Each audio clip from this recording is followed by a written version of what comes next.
This is Bruce Buffer, and this is the moment you've all been waiting for. It's time for the MMA-Holes!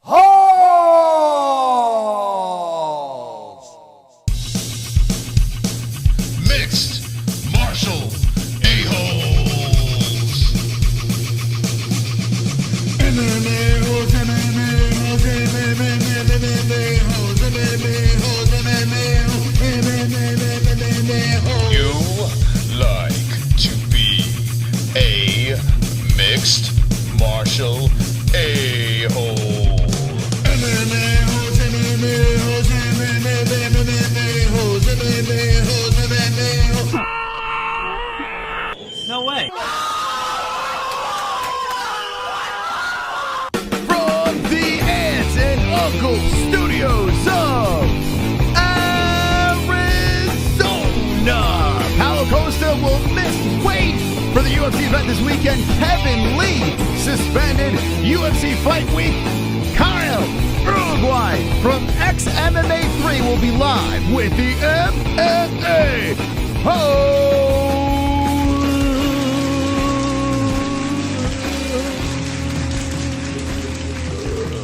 Yes. Welcome to the Wednesday show. You see behind me, there's a UFC poster, there's an XMMA poster. XMMA, this Saturday night, will be live showing the entire event. Let's go!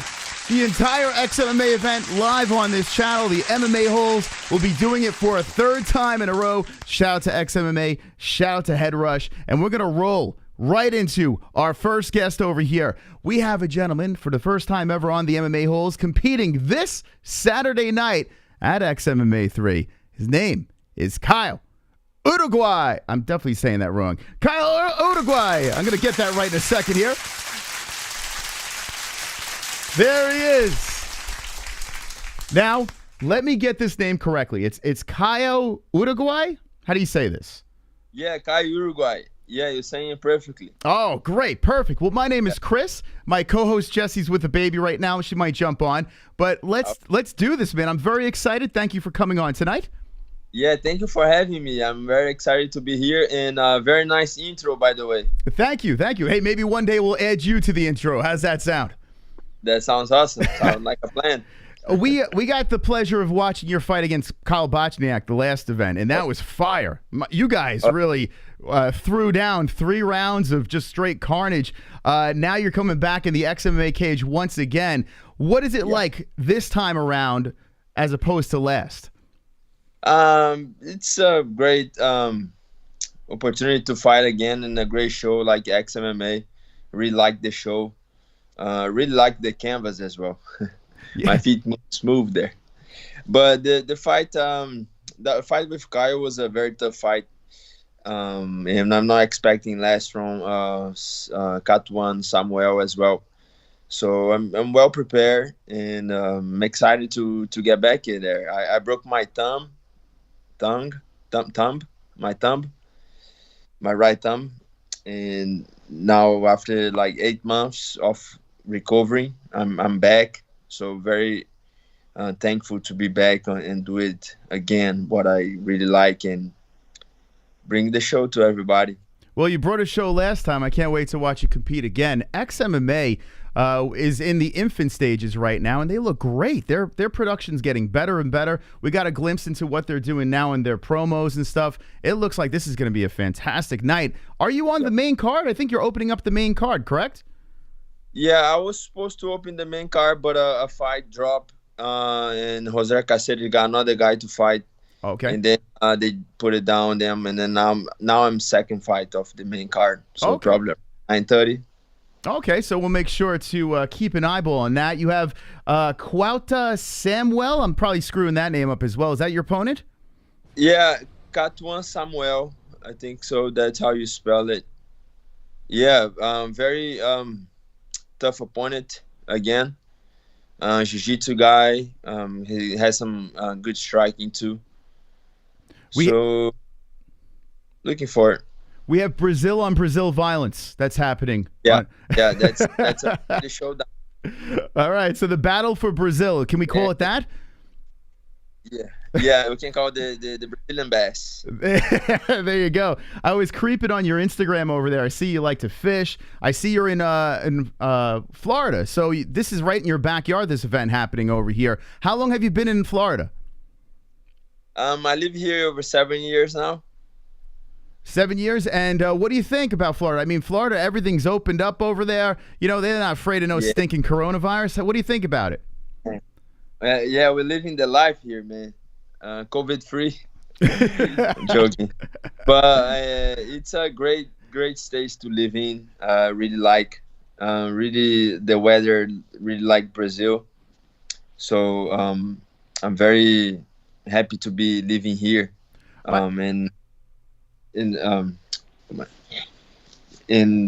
For like 7 years living here. It's awesome, you know. I got to go diving, fishing, get some lobster, cook sushi too. So it's perfect to catch lobster and cook sushi fresh. I bet. I'm looking at pictures on Instagram right now. We got this long, it looks like a swordfish or a marlin. I'm not sure what this is over here. But sailfish. Did you catch that? Actually, that was my first fish that I caught. Wow. Pretty good one. So what is it like? You're pulling, you feel the tug, and you're like, what could this possibly be? And then that monster comes out. What do we like? Do we submit it? What do we do? I was like, man, that's a pretty fun one. And he was jumping and giving a show to us. I was like, okay, that sounds fun. First time at it. That's pretty wild. By the way, I noticed behind you over there, is that you and your wife? Is that a picture of you and your wife in the background? Yeah. Oh, nice. Brandy. Very nice picture. Very nice. Yeah. So, did you meet her in Florida?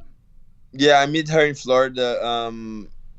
She moved from Kansas to here, and when I moved here, I stayed here 1 year, and then after a year, I met her, and she same thing. She lives here down here 7 years, and after a year, we met. Very nice. What does she think about your occupation? Yeah, she loves. She supports me 100%. She's been there since the first fight in America. I got here, I was 3-0, and now I'm 7-4. So she got some good experience with me fighting. If you're just jumping in, we got Caio Uruguaia live on the MMA-Holes. He's fighting Xmma 3. That's happening this Saturday night, and he is fighting an opponent from Brazil. It's Brazil on Brazil violence. It's going to be fantastic over here. And now we're talking about his love life. Is she in your corner? Is she in the crowd? How is she going to be watching this fight? She's in my corner every day. She's going to be watching the fight. She's bringing like 50 people to the show in a party bus. Oh, that's awesome. That sounds like a great time over here. And here you are. She's going to fill it up. And you're cutting weight. You're getting ready for this fight over here, and she's getting ready to party. This is not fair. Yeah, that's how she do it. And then we party after. There you go. Where's the after party? You going to be partying with XMMA? You doing your own thing? What's going on? We're just gonna be watching there. I have Tyler Ray and Nate Marquardt fighting. They are my teammates and good friends of mine. So we're gonna be watching there, and then just bringing the bus back home. We live down here in Yamato, so it's like in Boca Raton. It's like 1 hour and 15 minutes from the arena. Very so nice. We're just gonna be ready to back home, and we are like early bird too. So there you go. Sounds like you're having a great time over there. Now, Sanford MMA is your gym, correct? Yes, Sanford MMA, my gym. Awesome gym, great people, great coaches, and great support and sponsors that help us go through it, our training camp. Yeah, you have some absolute killers in that gym. Is Robbie Lawler still training out of Sanford? Yeah, we have Robert Lawler, we have Gilbert Burns, we have Michael Johnson. We have great names there. Great guys there coming to the team, joining Adam Boric, Sean Soriano. We got Randy Costa. We got a lot of guys. Jerry Gordon. So you're in good company over there. Who in the gym? Who's the funny guy in the gym? Man, Tiu Tang. I like him. Dragon Leg. He fights for 1FC. Okay. We got Angla too. Very good guy. We got Nate Marquardt too. He's a good friend. Yeah. great great guys there. It's becoming a bigger and bigger family every time we pass the day by. We strike each other in the face. We get more familiarized with each other. So That's it's awesome. a great beat. I really love there. A nice family feel. I was pretty excited when I heard Nate Marquardt was on the card. I was like, wow, that's pretty cool. Nate Marquardt, that guy's a beast, man. Yeah.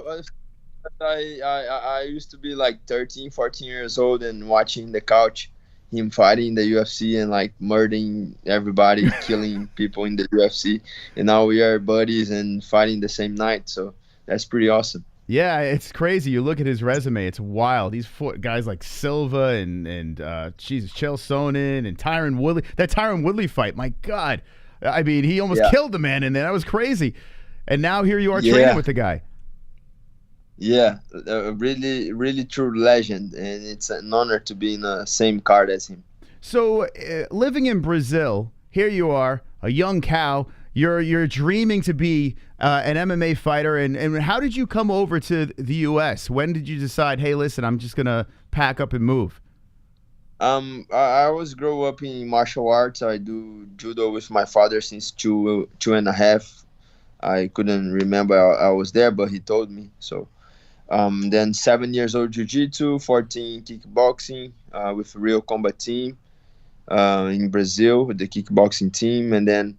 When I was 20 years old, I did my first MMA fight, and then my great buddy Guto Innocent, he was signed up with a team here, the Black Zillions.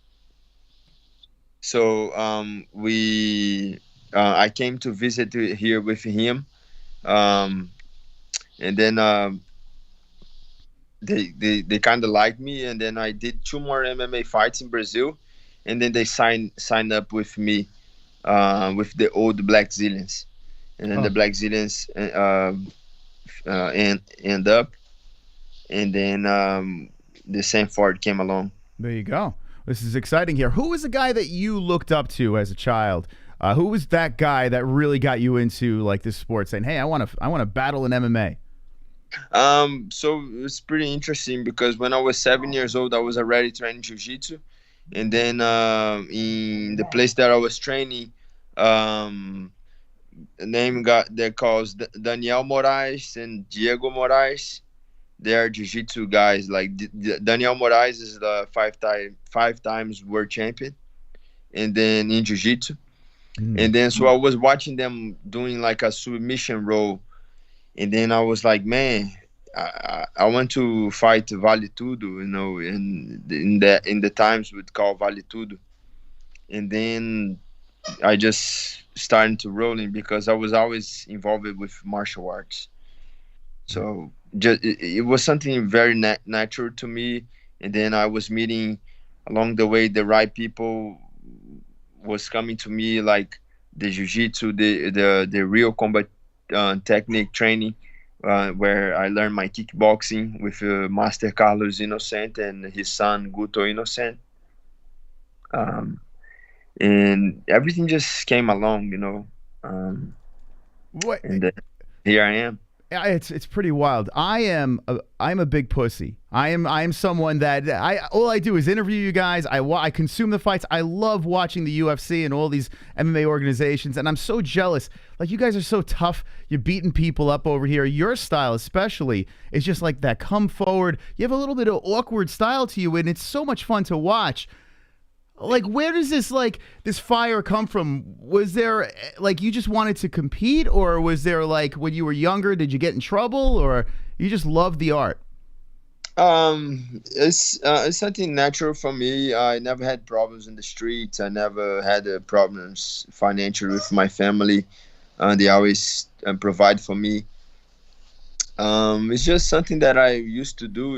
I used to compete since I was 3-4 years old, and wow. my kickboxing basics, from Carlos and Guto, my master, was something that built in me. If you watch Guto Innocent's fight, it's like pure entertainment.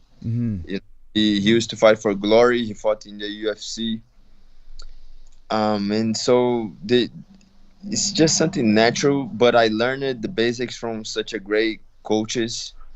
And now I train with Henry Hooft, and like he shaped my even my kickboxing stand up pretty well.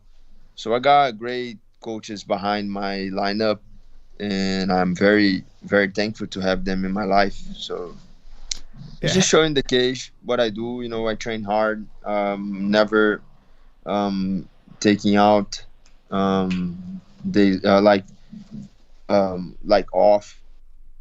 You know, like I'm always training. If I take off, it's like a couple of days, you know, and get back to it. Now So you're it's like a lifestyle training and fighting. you were bred for this. You were born for this lifestyle, and you know, there's a lot of these competitors out here. You know, your job to make weight, show up, fight, make money, and do it again. And you have a guy like Paulo Costa, a fellow Brazilian over there, who's fighting this weekend, and he is not making weight for his fight coming up here. What are your thoughts on that with fighters that aren't able to hit the mark? Yeah, it's a different situation. You know, we never know what's going on through their minds or through their life. It is hard. You know, it's not easy. You know, if the mind is not right to do it, the body is not gonna make it. You know, and you need to really be in a mindset to make those weight cuts. Yeah. Especially for a guy that is coming from a big weight cut and needs to drop down, you know, and he been to the UFC championship.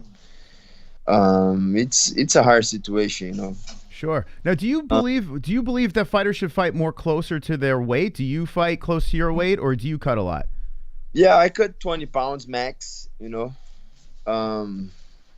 I think should have a feeling of people that they should know, like, I need to fight close to my weight. I cannot drop 40 pounds off weight and fight in the class below because they think they're going to be stronger, you know, but they could do a different training to be a good size to the weight, the weight class closer to their weight, their natural weight. Because MMA is still progressing, still developing, so Sure. People are still trying to figure it out what is the best deal for them. So now we got this event coming up Saturday, XMMA 3. Live on this channel, we'll be showing it. Really excited to consume this. And you are on a 3-fight losing streak. What can we look for this time around, as you enter that XMMA cage? Yeah, it's been a tough 3 lose streak. You know, I fought tough guys in my whole career, and it's not gonna be different this one. Just coming out and putting the work, the whole training camp that I did was fantastic, was amazing. People around me, I'm getting more used to it and happy for who is behind me. And man, looking forward to show my case. You know, I cannot claim the victory, but I'm coming for that. You know, I'm coming for the victory. I'm coming to put in a show, trying to take my opponent out every single time. I don't want to live for the judges. I wanted to make it excited. I want to make it right in fair and square. You know. So that's what I'm looking for, and that's what I expect from me. Well, there you go. And we're live with Caio Uruguaia. I think I'm saying it right. I'm sorry about that. Yep. You're doing all. Yeah, he's fighting XMMA 3. It's going down this Saturday night. So what's the end game here? Like, where do you see yourselves trying to get into the UFC? Do you see yourself being the face of XMMA, which XMMA is on the rise? Do you see yourself doing something else within mixed martial arts? What's the end game? I'm really looking forward to build my win streaks first, and fight whatever God's put me to fight. You know, I had some couple calls from Bellator already, even with 3 lose fight in streaks. True, 3 lose streaks. Actually, they called me to fight November 12 on Miami. Oh, did they? But in respect of my opponent in the show, the training camp and all those things.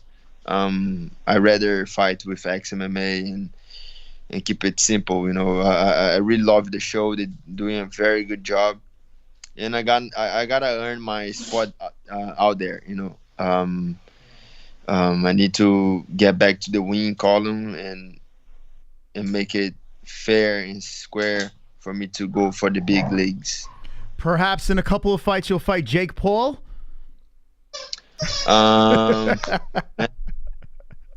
Don't know. Someone's got to beat that guy up. Do you follow any of that crazy stuff, the circus fights and do you follow that? Yeah, I feel pretty. Feel it's pretty interesting for a guy that was a totally different way of career to go out there and then do these entertainment things for people. Some people they don't like because it's disrespect for boxing or things like that. But I think the guy is just trying to face his fears, and build himself as a different person, of trying new challenges and go out there and do things that he never thought about doing. So I think it's okay. Whatever you want to do, So trash talking is become a big part of these games. Do you find yourself trash talking with opponents, or it's nothing but respect? I can't. I can't trash. It's just not in you, huh? Very nice guy. It's not in me. Even if the guy is in the way, he's very aggressive and excited. I live the excitement for him and aggression for him. My work is inside the cage, so there is no bad feelings for me. It's really funny because I've just went down the little rabbit hole of some of your fights and stuff like that. You seem like a complete sweetheart. I've seen some of your interviews and whatever. And as soon as that cage closes, boom, the look is on the face. It's go time. What's the thought? As soon as you're ready to compete inside that cage, what goes through your mind? I'm doing this for my family, or I'm just gonna take this guy out? Man, it's just a sparring session. It's like it's time to work. It's time to put in a show, throw my stuff out there, and then make it look cool. I just building myself now as a complete MMA fighter now with a solid striking, trying to create too much but keeping it simple. So it's just show the hard work, it's just show the hard work. I had some pretty stuff on my life that I needed to get straight, like personal stuff. And now I'm finally getting it, So a lot of transitions, and the transition is going well. I'm very happy, and I'm super excited to get there in the fight. When the fight starts, that's all matters. It's all matters that time when it starts. It doesn't matter in the weigh-ins or in the sparring partner, Go hard on the sparring session, and then in the fight you don't do anything. There you go. The fights matter more than anything. Do you have a post-fight? Do you have a post-fight victory speech on Saturday? Do you have it planned out? What you're gonna say? You gonna call anyone out, or are you just gonna? No, just gonna thank my Lord Jesus Christ for if I win or lose, and that's all. I don't need to call nobody. I need to wait to let my wins and showcase talk louder. And if one day I got into a position that I need to make a fight, I will call it. But not the moment right now. What about this? Can I make a suggestion? What if you get on the mic and you praise the Lord Jesus Christ, and then you follow it up, say, I really love the MMA-Holes? Hey, I like that. I hope I remember that, because you are very welcome and a very nice guy. I'm looking forward to meet you. That would be amazing. Listen, we covered all the XMMA events. We're fans of XMMA. Now we're a fan of Caio, who is going to kick some ass on Saturday. Really excited about that. If you need anyone to talk trash, maybe bring me along to your next fight, and I'll do all the trash talking. You just beat them up. How's that sound? Can you say again? I couldn't hear. I could be the guy that does the trash talk for you the next event. I could walk in and just start talking trash, and then when the fight happens, you beat them up. How's that sound? Yeah, that sounds a perfect plan. 1-2 punch, perfect. Well, listen, I know you're cutting weight. I know you have limited time, and I appreciate you coming during fight week. Good luck on Saturday night, and if there's any sponsors you'd like to shout out, now's the time to do it. Yeah, I'm very thankful for that. Thank for the opportunity. I'm excited to be on the XMMA show. Want to thank all my sponsors, Invest Limit, Horse Soldiers, Cali Loco, Fit Food Fresh. There is more. I need to have my paper to read, but that's those that I remember. And man, thank you so much for this fun time. Can't wait to be there Saturday, and let's have some fun. I appreciate you coming on once again. Good luck Saturday night. Wait, the wellness lounge, the chiropractor, Royal Palm place in Boca Raton, very good one. So if you follow me, if you need some stuff, just check out my sponsor. They can help you. Thank you so much. Good luck Saturday, and when you win, we'll have you back on. How's that sound? That sounds awesome. All right. Fantastic. Take care. Caio Uruguaia live on the... Take care, buddy. Have a good night. There we go. Oh, we got a dog there. Look at that. That was Caio Uruguaia. I'm definitely screwing. Caio Uruguaia. I think that's how you say it.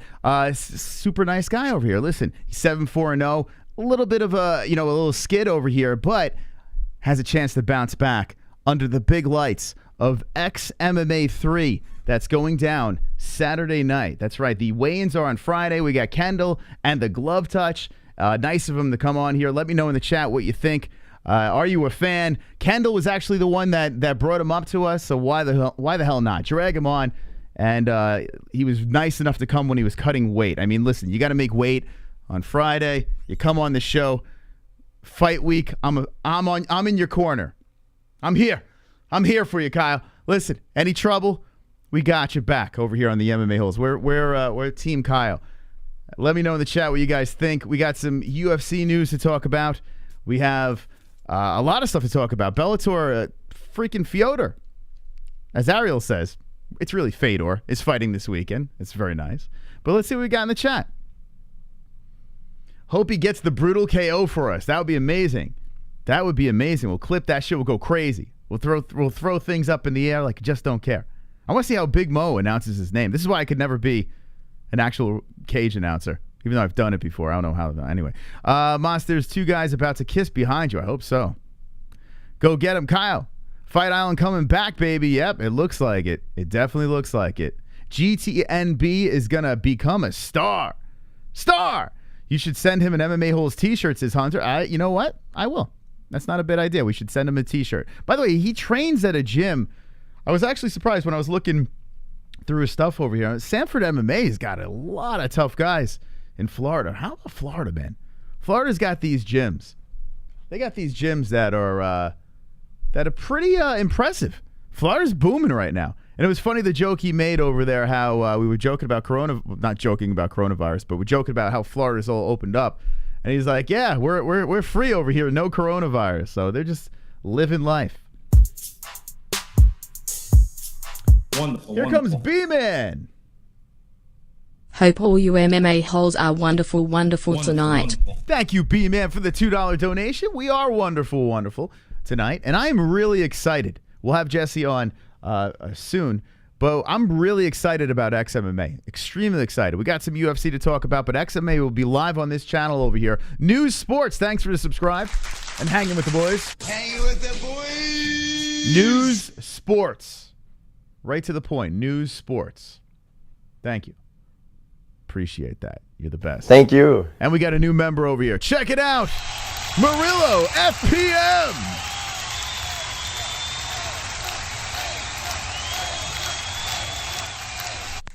Thank you for the membership. I appreciate that. All right, if you're just jumping in and you missed the interview, run it back. Caio Uruguaia is fighting an ex-MMA 3. We couldn't keep him on too long because he is cutting weight. And, listen, I feel bad. I feel that when a guy comes on during fight week, I have nothing but respect for him or her because it does not look fun. Thankfully, he's only cutting 20 pounds. But if someone told me I had to cut 20 pounds, I'd jump off a building. And speaking of cutting weight, you got Paulo Costa. Who is he? Is he even trying? Like, he's walking around at 212. Looks like this fight's going to be a catchweight fight on Saturday. And Vettori's like, whatever. Just let me know what weight I got to hit and we'll do it up. That's nuts. And we saw it kind of like, it seems like the same situation as the Nick Diaz and Robbie Lawler fight. I feel like now we're going to see this more. We saw a 5-round non-main event fight happen, right? And I'm not opposed to that. 5-round fights are cool. If it's a good matchup, let's go. And then we saw Nick Diaz like, no, I'm not making the weight, bro. Let's do this at welterweight. Let's do this at middleweight. That's what they fought at, right? And now you have Paulo Costa, who's like, yeah, bro, I'm not hitting the weight. It's not fucking happening. Wonderful. Sonosi coming in. Are you all gonna play the game I threw money at you guys for perhaps a Halloween Sunday stream? Also Costa weighed his baby weight from the IZZY assault. We will be getting that game, yes. We will definitely be getting that game.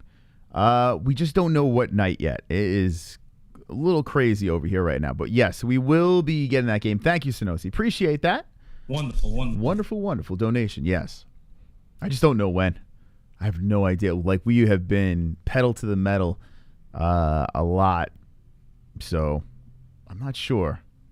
Maybe tomorrow. I don't know. We'll see if everything gets taken care of. We'll find out. But thank you for the donation. Let's go to the Paulo Costa. When it comes to Halloween, I don't know what the hell is going on that day. It's on a Sunday, and we're actually off. So the next time we're actually off for a Halloween is gonna be a while. So I don't know what the fuck we're doing on Halloween. Anyway, let's see. All right, so this fight over here, Vettori versus Costa. Thank you. Not going where we're supposed to. Snow Chicken. Yo, Snow Chicken became a fucking. We got a Snow Chicken as a member. What? Fucking Snow Chicken in that chat. Thank you, Snow Chicken. Appreciate that. I like that avatar, too. It's pretty cool. Costa is such an unprofessional. It's getting weird. And like I said, I think we're going to see this more. Kind of has the UFC by the balls, right? If that fight falls through, you have Dawson versus Glenn, which is a good fight. Don't get me wrong. It should be a pretty solid scrap between the two. But is this a main event? Is this something that's get the casuals all pumped up? Casual. The answer is no, right? People are probably most likely tuning in for the main event. Jessica Rose Clark, she's easy on the eyes. Actually, Jocelyn Edwards is a tough chick. I think she's coming off a loss, but let me see this. Yeah, she is coming off that loss. This should be another. Yeah, they're just handing Jessica Rose Clark fights where she should win. That's what they're doing over here. Jocelyn Edwards is a little taller, but yeah, it seems like that. By the way, Alex Caceres is on this card Saturday night. Bruce Leroy. And also, if you look at XMMA, I'll show you something here. Where's he at? There is Jose Caceres is Alex Caceres' brother. He's on XMMA. I had no freaking idea. Big kid, 6'2". So he's fighting. He's fighting on the XMMA card. So they're both fighting on the same night. We'll be talking about both those guys. They might even be fighting at the exact same time. I don't know. But look at that. Fun fact here on the MMA-Holes. So Bruce Leroy's on that card. But yeah, going back to this Costa, basically he was like, all right, UFC, what are you going to do? You scrap this fight. Who's going to fill in? What's going to happen here? No, you're not going to get anyone with my name that's going to be able to fill in over here. You kind of leave them all dangling. You hold them by the balls, and you say, I'm not making the weight. We need to make this a catchweight fight. Before you hit the scale and just miss it and, lose a chunk of your purse. Now, I think it's unprofessional, man. You're running around like the freaking Incredible Hulk, muscle on top of muscle. And, granted, I'm sure it's extremely tough to cut weight. But, geez, what are we doing? If I'm Vettori, I got to be furious. I got to be absolutely furious. Not only do I have to fight this animal, but I got to fight this man heavier. It's so freaking messed up, man. So messed up. So not only does Vettori, I'm assuming he's not getting any extra pay for this. Paulo Costa holding the UFC hostage, saying, well, I'm your main event, I'm out.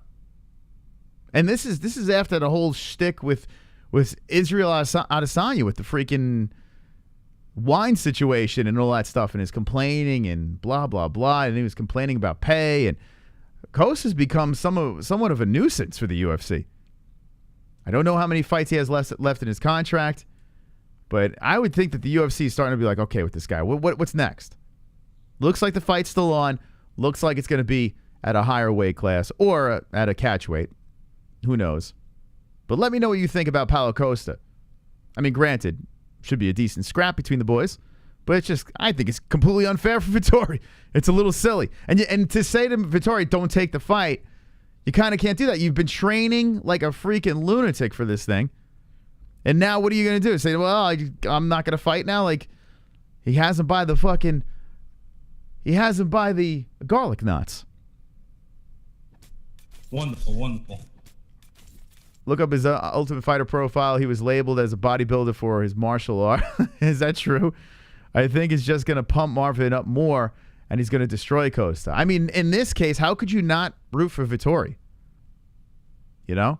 And I have nothing against Paulo Costa. I have nothing against the guy, but it's just like, come on, man. It's crazy. And he didn't even give the excuse. Like, he says, I'll tell you after the fight. So what is he, on his period? Like, what's going on?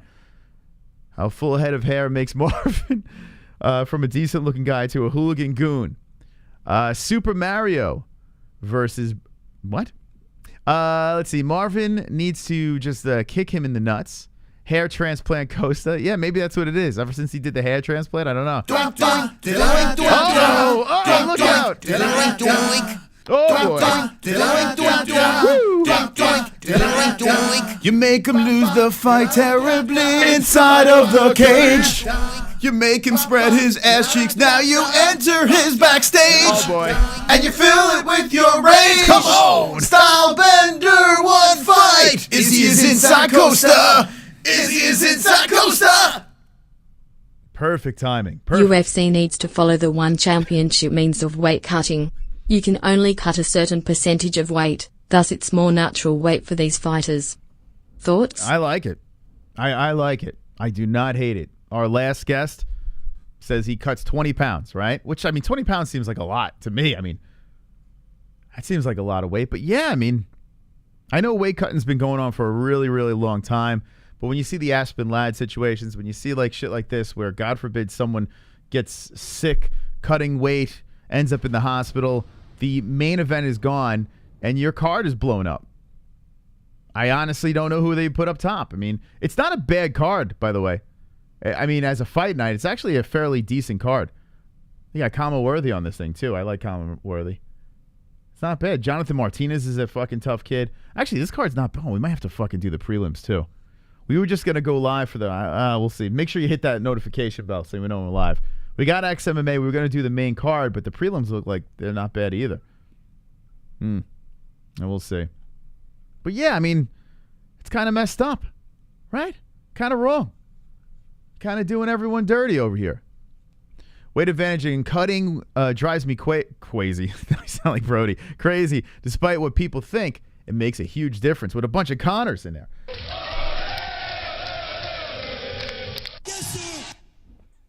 Totino's pizza rolls are actually 43% alien embryo. That's good to know. I was hoping that someone would let me know. I got a message over here.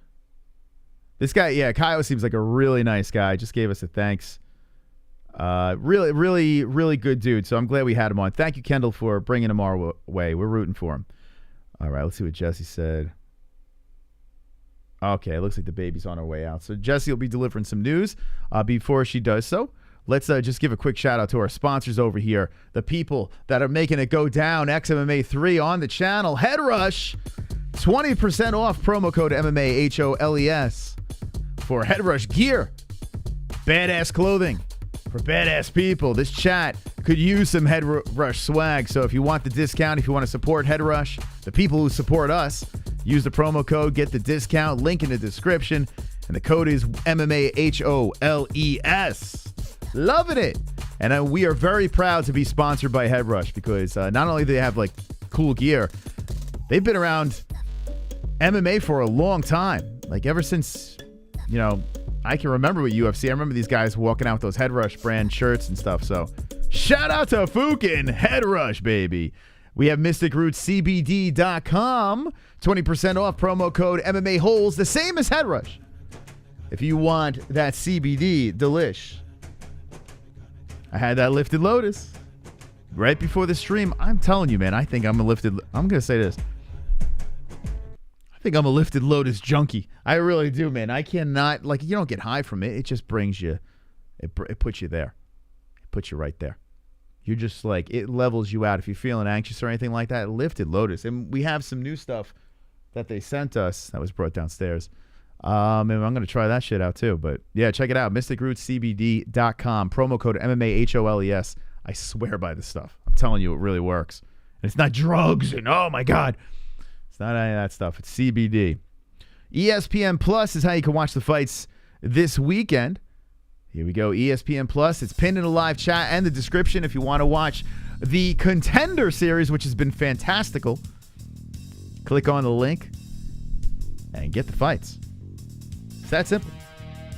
Everyone that clicks the link helps out the MMA Holes, so just click away and get the fights. Yeah, wonderful. Wonderful. And Poly Market. Can't forget the Poly Market. As soon as they get another combat sport event on there, I'll let you guys know. But Poly Market, we got a link in the description down below if you want to play some bets. We came out positive from not COVID positive or HIV, positive in the cash department. So thank you to Poly Market for that. Link in the description down below. And bet away. Bet away. All right. There's another story on this thing over here. We had our interview. We talked a little Paulo Costa. I'm sure we'll dabble into that a little bit more as we hit the news. But Kevin fucking Lee, the GOAT Kevin Lee, he's suspended, well, temporarily, from the UFC because of a substance that he had in his system. And it looks like the substance is Adderall.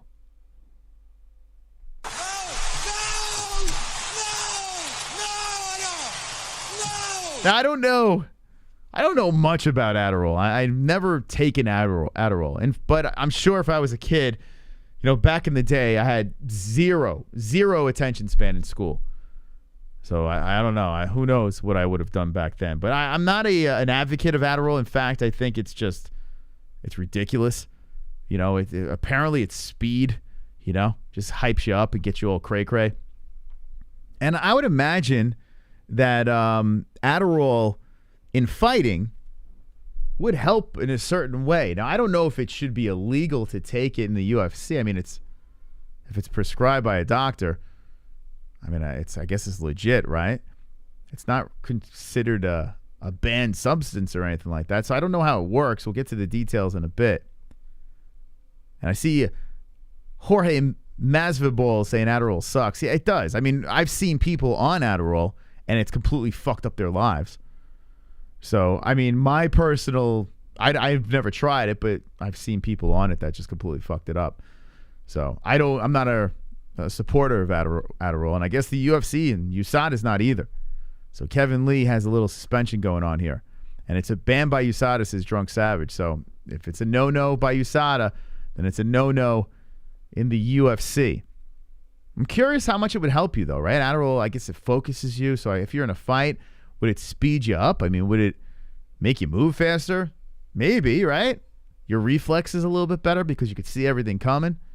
Kevin Lee does seem like the type of guy that would be on Adderall. But what do you think? Help me out with this Adderall stuff, because I don't know really much about it. All I know is people that have taken it, that have entered my life, it almost ruined their lives. So we'll just we'll stop there. It makes the world around you move slower, but Moss may take something other than the jab. What the fuck does that even mean? I don't even know what that means. Doctor gave to me when I was a kid, got the shakes, and never took it again. Yep, reflexes improve. So there you go. It can help you make weight because you don't get hungry. Oh, man. But it kills your cardio. It's meth. Yeah, I've heard that too. I've heard, right? I don't know. That's what people say. It's like, I don't know. Here we go. Adderall is just medical meth. Dude, it's fucking crazy, man. And there was a time where it was like rampant in schools and shit. I don't know if it still is, but I get it, man. I was a kid that did like zoned out constantly in school. I couldn't retain information. I couldn't do anything in school. School just wasn't my thing. Somehow I got through high school. I don't know how the fuck. And a little bit of college, but I'm sure if that was an option, it would be tempting, but I don't recommend it. Adesanya said that Costa will win. He said Costa will win? Now especially. Right? Wonderful, wonderful. The glove touch. I take it all every day.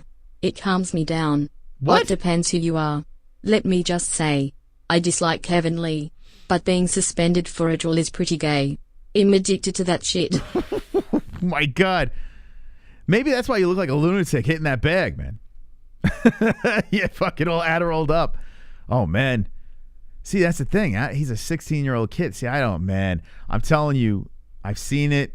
I've seen it legit fuck up people. I've seen it fuck up people. That shit is no good, man. That shit is no good. I would get off of it immediately. And it calms you down. I can't say who it is, but someone said the same thing to me. And that was bullshit. You think it's calming you down. If you don't have ADHD, it speeds you up. Yeah, I've heard that before. But I don't know how much I believe that. I don't know.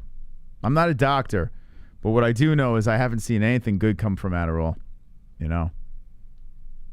But I guess if you can't freaking pay attention to shit, you're just looking for anything, any solution, right? And now you got Kevin Lee popping that shit. I can't handle Adderall. It doesn't calm me at all. So I guess, yeah, you're fine. You don't have any ADHD.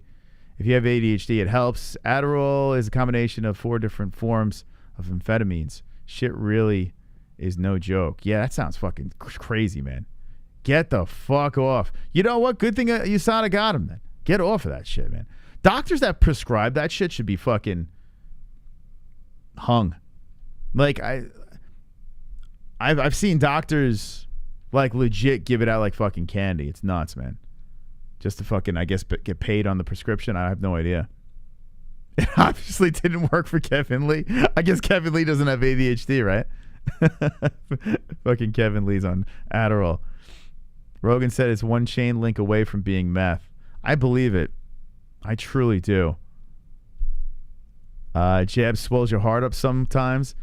But we're talking about Adderall. Are you on Adderall? That's what we're talking about. Is there a minus oral?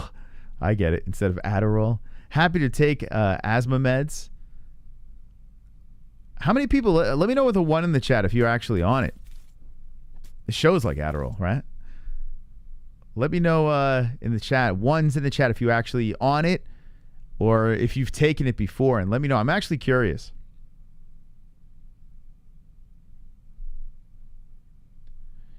You don't take it, doctors should be hung.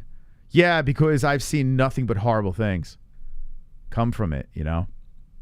All right, there we go. GoPro Joe, the glove touch. I'm curious. Adderall. I've taken it for exams and when I needed to study and shit. Yeah, man. I'm sure it probably would have helped me as a fucking kid that couldn't retain information for anything. But I don't know, man. Glove touch takes it every day. That can't be good for you. I can't see. But when you're young, you don't realize it. You know, when you're young, as long as it gets you through school, like that's what you think. He's on it right now. Were you on it when you were tearing up Kevin from Chicago? I don't know, man. Glove touch. If I were you, I would debate trying to wean yourself off of that stuff. Just because you don't want to be reliant on anything. I've seen a lot of YouTube creators as well. A lot of YouTube creators, you know, make videos on, you know, how they're trying to get themselves off Adderall If you have to try to wean yourself off a prescribed drug, don't even take it in the first place. Thank God I never got like stuck on painkillers or any of that shit. Like I had surgeries and I would turn down the painkillers. I would turn down the fucking pain. I was like, fuck this, man. Yeah, if I don't have to, I won't. Now, there have been situations where I've been like physically sick where there's really no way around it. But yeah, I've had surgeries, nothing. It explains so much. You know what? It does, actually. You're right, Sadosi. It does. Dude, you watch videos of him hitting the fucking heavy bed. The dude looks like he's on speed. The fucking glove touch is like a Tasmanian devil. He's trying to work off the Adderall. Yeah, man. Like, I don't know. Just cut down. You'll probably notice a huge difference in quality of life. You know? I'm so glad I wasn't around it as a kid because I probably would have fell right into that trap. I probably would have. I got forced to take Adderall as a kid. That shit fucks your life up. Yeah, man. So you got forced to take it? Yeah, like I've come across doctors that they will prescribe anything. I know personally of a doctor that was in my old neighborhood, and Jesse knows of a doctor. Same thing. And we moved and found another doctor that's willing to do that shit too. It's just like, what are you guys doing, man? Like, you can walk into a doctor's office and say, I think I got this. I think I need some Adderall, man, because I feel like this and this. I can't remember stuff. I think I got ADHD. All right, here's your Adderall. It's nuts, man. It's crazy, man. Y'all tweak. The glove touch. Well, listen, enjoy it, man. You're young.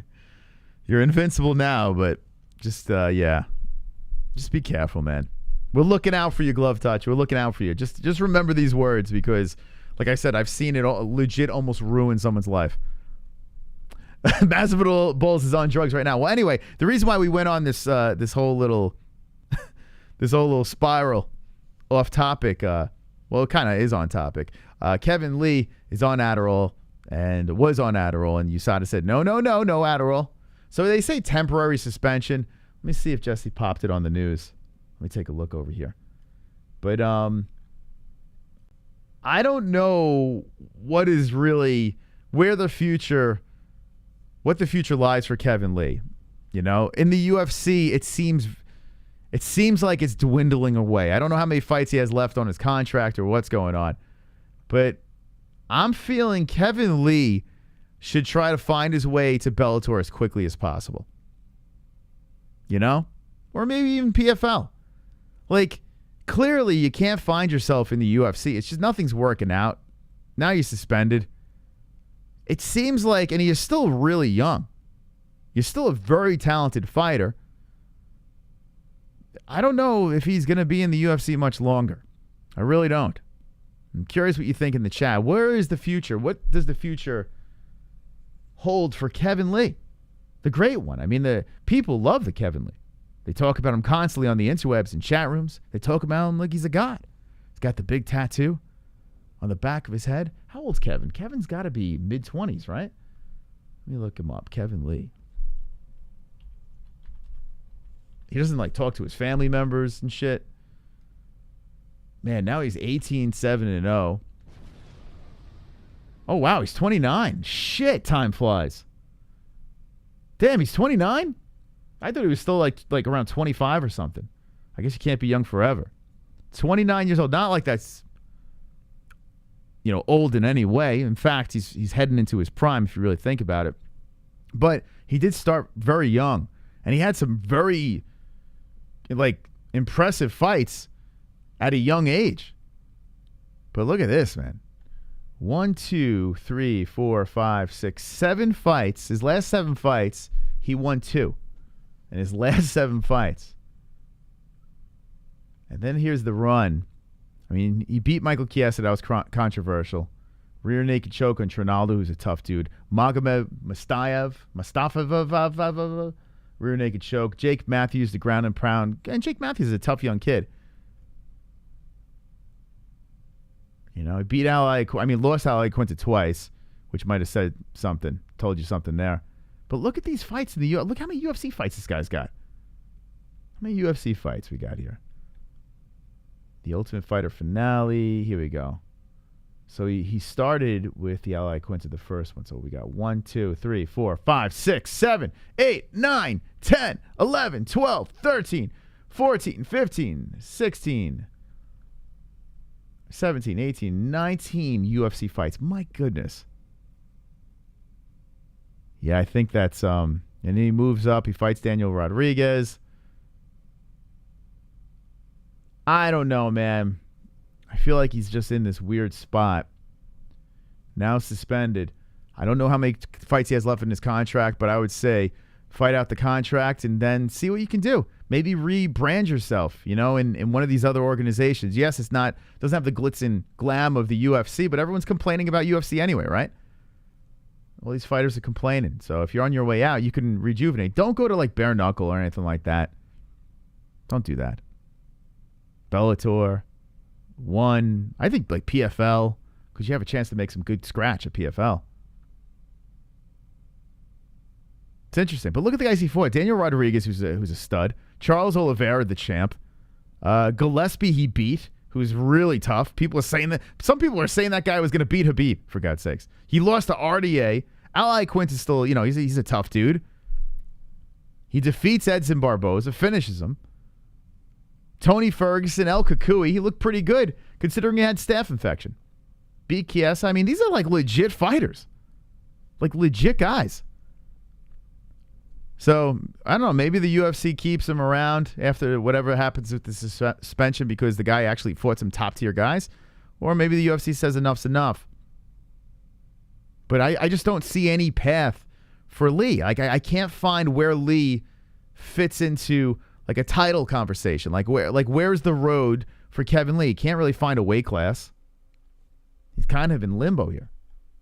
So the Motown Phenom, who is really only 29 years old, still fairly young. I mean, I thought he was a little younger, but still 29, prime-ish area. What are we doing with this guy? I want a one-word answer. One-word answer in the chat, whether it's like a Bellator, UFC, PFL, one, retire. Give me a one-word answer for Kevin the Motown Phenom, who has Adderall in his system. Let's see what the chat's got. Herpes. More. One. All right, so we see one FC. We see PFL. And herpes. Tony. Retire. Ike Turner FC. Crack dealer. That's not one word. Eminem. Bellator. PFL. One word answers, please. Bellator. It seems like Bellator could work. WWE. That's technically 3 words. But I guess you put that together, right? Why not? Because the UFC is 3 words. BFC, Viagra, Khabib, Street Beefs, 2 words. AEW, Triller, Bum, Rapper, Fluffer. Your channel has come a long way since I started following. Congrats, amazing work. Jacob, thank you, Jacob. Appreciate that. How long have you been watching for, Jacob? Appreciate it. We have fun here. We are blessed to be doing this with some crazy, kooky people in the chat. Homo. Okay, so then there you go. The people have spoken. So Adderall Lee. Kevin Adderall Lee. That's what the chat says. That's where you should go. If you just jumping in, XMMA happening this Saturday night. We're reacting and showing the fights. You got Doomsday Howard on this card. Caio Uruguaia, who was on the show on the card. You got Alex Caceres, Bruce Leroy's brother on the card. Who else you got on this thing? I'm just seeing who pops out. Tyler Ray on the card. Nate Marquardt. Daniel Fukin Strauss. John Dodson. Cody Gibson. Some known guys here. Some known guys. Just throwing a couple of guys out there. It's a pretty fun card. Pretty fun stuff. So I'm looking forward to this card. This happened Saturday on our channel, XMMA 3. Be subscribed. So what's D-Rest going on about over here? I think D-Rest's on Adderall. That's what I'm thinking. All right, I'm going to graze through the news here. If you're just jumping in, make sure you hit the like button. Not sure what you're doing. Smash the like. Dana White Fight Island will be hopping again after vaccine mandate for non-U.S. fighters. I think we all know that Fight Island is inevitable. Inevitable. The UFC is hopping back on a plane. Now, the question, though, is if they want to have these big U.S. events, they want to do the MSGs, you know, the MGMs in Las Vegas and have these big pay-per-views in the States with a big crowd. How they have to make sure that all these fighters are fighting from within the U.S. Is that Jake Paul fight versus Fury real? Yeah, it looks like it's a legit thing. Jake Paul is fighting Tyson Fury's brother. It looks like it's a done deal in December, which, boy, we're going to be ending this year strong. Because circus fights, I mean, listen, I honestly couldn't really give a shit about that fight, but I know there are a lot of people in the internet that do. And it's technically a boxer, even though there's not really much boxing experience. But you beat him and you beat Tyson Fury's brother, you know, I don't know. So we'll be reacting to that. But yeah, Dana White, like, what are they going to do here? Are more fighters going to try to find a way? Like, you see Israel Adesanya and Hooker are looking to, like, move over to the U.S. to train here because all the bullshit rules and mandates and this and that. And there's some bullshit rules here and mandates here as well. But if you travel into the U.S. to fight for the UFC, you're going to need a vaccination card. That's what you're going to need here. So this gets really crazy. Dana White does not have Trump in his back pocket where they could pull some strings and shit like that. And even when he did, you know, the Fight Island thing was up and coming. Now, Dana did say that they are working on something pretty big in Abu Dhabi that they'll be announcing very soon. And what they have there now works great. What could be next? Like, are people going to, like, move to Abu Dhabi or some shit? Like, are they going to have, like, this bubble where they're going to start a civilization of fighters? Like, what are they going to do in Abu Dhabi? What could they, like, I'm trying to think. I'm like, what the fuck are they going to do over there? That it's going to blow everyone's mind. They're going to just start are they going to make, like, test tube baby fighters and raise them in farms? It's a COVID shot, not a vaccine. Thanks for clearing that up, Dr. West Coast. Appreciate that. I don't know what we would have done without that comment. I could sleep easy now. How do you not love West Coast? This guy's going to take this fight to the grave. But yeah, what do you think? What's the news in Abu Dhabi with Dana White? And he's got that shit-eating grin. How do you not love the boss, man? No matter what happens, Dana's got a plan. Dana has a plan. He's got something up his sleeve. He did the Fight Island that seemed to work pretty well. And now they're going crazy with these vaccines and whatever the hell's going on. COVID injections. Move all the UFC roster there. Yeah, could you imagine? Like, they just say, hey, listen, you want to fight for the UFC? We'll put you up in paradise. You just got to live in Abu Dhabi. Like, what's going on? Actually, turns out it's a vaccine. Yeah, I mean, I don't know, man. I don't know. Dana can't even fit into his T-shirt, and we trust this guy. Yeah, Dana's going crazy, man. He's going hardcore with his personal trainer. Another arena. So maybe they're going to have, like, this massive arena. Squid Game Season 2. That'd be fantastic. Outdoor fights with huge crowd. Well, it'll be difficult because of how high it gets over there, but who knows? Maybe they have something planned where they can keep everyone cool. I don't know. Dana isn't about this global communism BS. Yeah, it's out of control. Listen, we can disagree, agree on the vaccine, whatever. But I think we'd all agree that this mandate stuff is, you know, it sounds all great. But is it? You know, I don't know. It doesn't really sound right. Let's see. It's a COVID shot. What the fuck? COVID is just a term. It's a vaccine, a.k.a. poison, you distortionist. Eddie Machete is still fucking caps locking. Mortal Kombat MMA edition fighting in space. That would be pretty cool. Dana going crazy with the picograms. I'm never getting vaccinated, says Cheetos. Okay. Okay. Thanks for sharing that. Appreciate that. What's your thoughts on Adolf Hitler's love for the fight game? I mean, I think Adolf Hitler is probably one of the most supportive fight fans out there.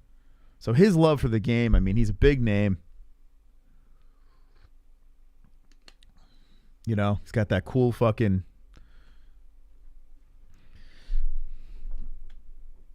Okay, let's see what else we got here. Okay, well, there's two things with Dana White. I don't know what the hell that's about. Let's see. Jorge Masvidal, I can pick up little kid Jake Paul and slam him through the concrete. But can you beat him in a boxing match? Jorge. That's the question. Can you beat him in a boxing match? When was the last time you went for a takedown in a fight?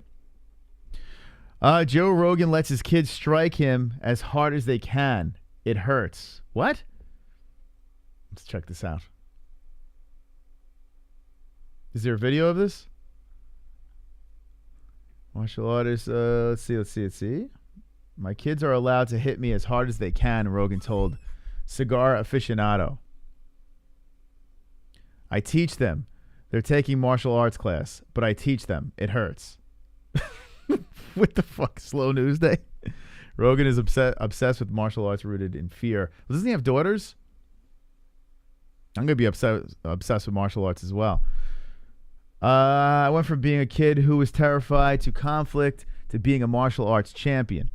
He explained the reason why I became a martial arts champion is I was being picked on all the time. I was like, I don't like this. So I'm going to become what I'm terrified of. What is this, a fucking superhero origin story? The fuck, Joe Rogan? What the fuck? Dude's trying to fucking, like, it's like he's reading off lines from a movie. Like, what are you doing, Joe Rogan? Well, let's try this again. The reason why I became a martial artist is I was being picked on all the time. I was like, I don't like this. So I'm going to become what I'm terrified of.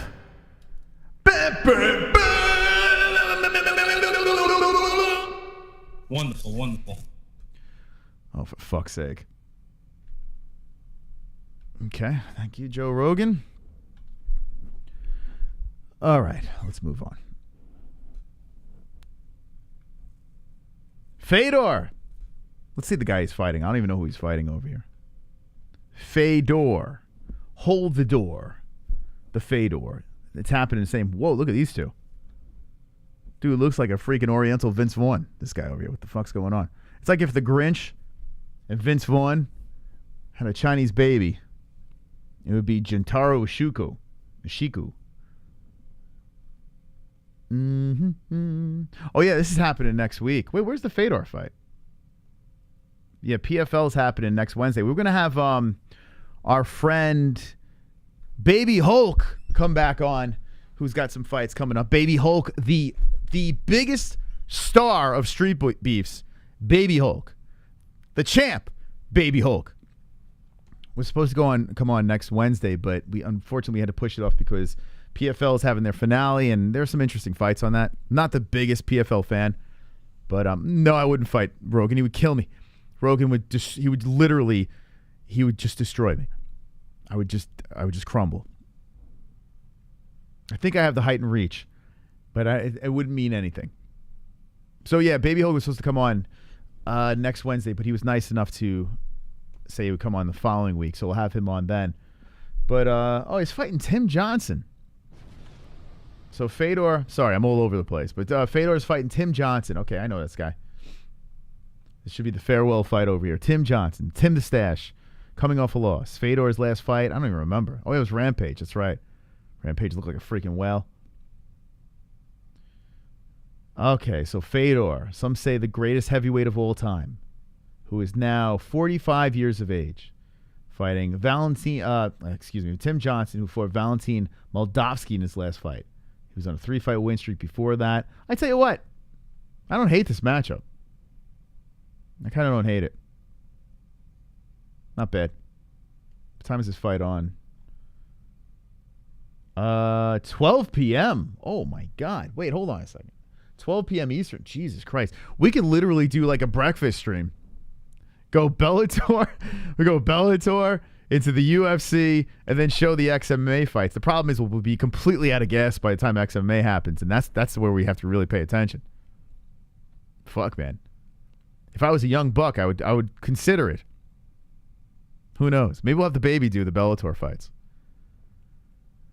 Adolf King Tiger Tank Hister. What? Stream for 3 days straight. Maybe we should. What do you guys think? Should we do like a 2-day stream? Like there's probably a fight card before this. What should we do?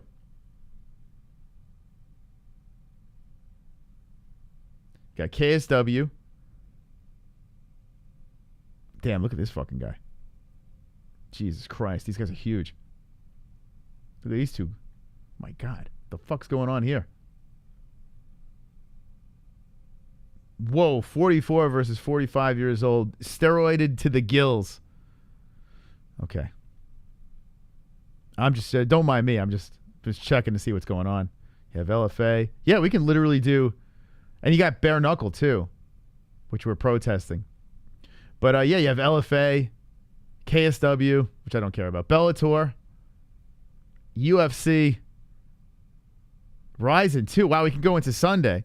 Yeah, and we have XMMA in between that. By the way, Tapology, get your shit together, man. XMMA should be in here. It should be like right here. Bang. It should be right in there. KSW will flag you. Don't stream it. What? Well, then I am not. I'm never going to pay attention to that shit. Who we kidding? Bare Knuckle's kind of shitty. No, I actually like Bare Knuckle. I do. I enjoy Bare Knuckle. I don't hate on it. In fact, I think some of these bare knuckle events like blow away UFC events when it comes to just like pure excitement. I like it, but we're on a break. We're on bare knuckle strike. We canceled our subscription. We've pumped the brakes on bare knuckle. Maybe I'll come back if felony fights. I'll watch Gamebred FC if there's something interested on there. But BKFC, they said they were going to reach out to us. Nothing. Ghosted us. And they did it live while we were on air. So until it's been cleared up, maybe I'll think about it, going back to it. By the way, speaking of beefs, Ariel Helwani and Brendan Schwab.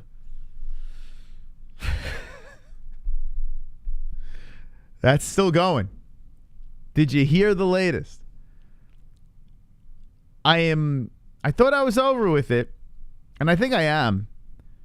It was tough to listen to Ariel's response today, but Ariel wasn't wrong because it wasn't quite an apology that Brendan Schaub did. It was just it was a clusterfuck of him saying narrative 400 times. Like he said narrative so many times.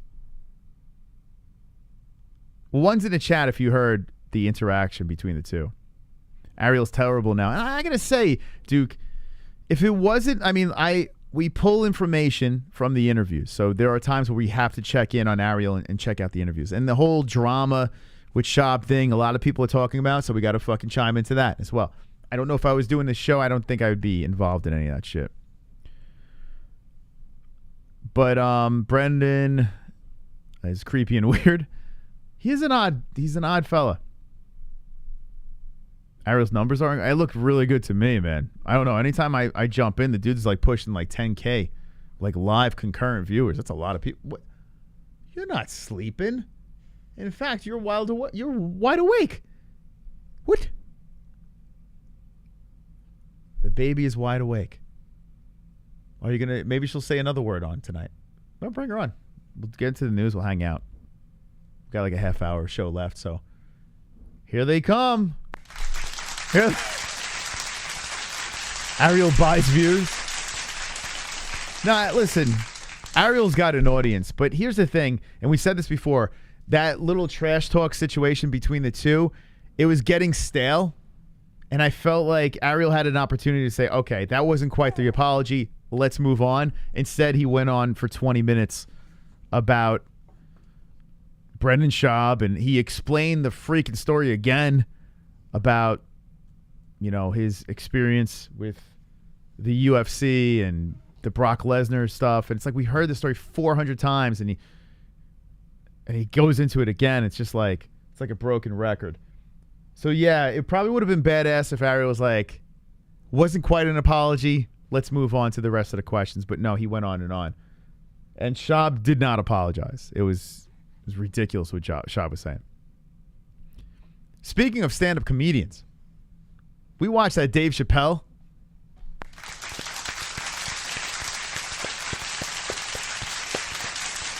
I loved it. Jess, what did you think? Not too far. She's going to grab it. Okay. I thought it was really good, actually. Yeah, Dave Chappelle killed it. I saw someone make a meme, and I can't remember the exact words, but they said something about, like, the difference between Dave Chappelle and everybody else is Dave Chappelle is not afraid to lose everything he has and all his money just to, like, prove a point. And that's exactly what he did with that special. I mean, and everything he said wasn't wrong, you know? People said he lost his touch. I don't think at all. I thought it was fantastic. This guy, now I think, here's the problem. There is a clear political agenda with him. Like, he's clearly on his side, right? So I think he is alienating the gun-ho Trump supporting side, right? I would imagine, because even my father was kind of like, you know, like, well, you know. So I have a feeling by him doing that, and our transgender audience as well, he's alienating them. But I think that's the problem. I think that's what the criticism that we're getting. If you don't agree, like, I don't agree with some of the things he says politically, but I'm smart enough to realize where the jokes lie. And I think his jokes were fucking on the money. His lead-ups were great. And I'm going to say something that may be controversial. I know this has nothing to do with MMA, but Dave Chappelle goes to MMA fights now, so I could talk about it. He started giving me some sort of, like, Carlin vibe to the way he was delivering his jokes. Like, this intellectual approach to his delivery that I was feeling from this. And I fucking loved it, man. And you know how I loved it?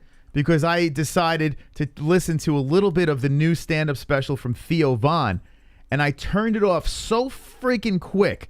Theo Von is horrible. When you turned that on, I was going to sleep, and horrible. I was listening to, like, the first couple minutes of it, and I'm so glad I chose to go to sleep at that time, because I don't know how anyone sat through that shit.